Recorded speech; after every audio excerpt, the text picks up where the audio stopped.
What if lang naman, dako jud kaayog bunal ang inyong mabana? Kayahon ba ninyo siya?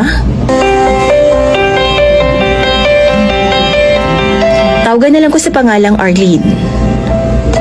25 years old, ug taga Cebu City.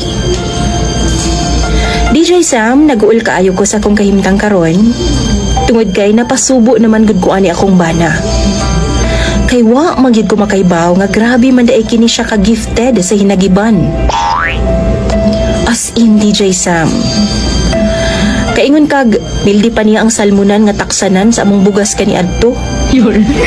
Grabe kadako. 3 years mi nga magkauyab ni Berto, DJ Sam.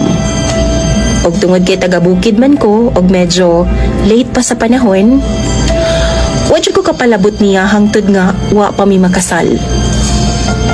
Mahadlok man gud ko anang ana-ana nga wala pa makasal, DJ Sam, kay lagi basin iya hara kong biyaan.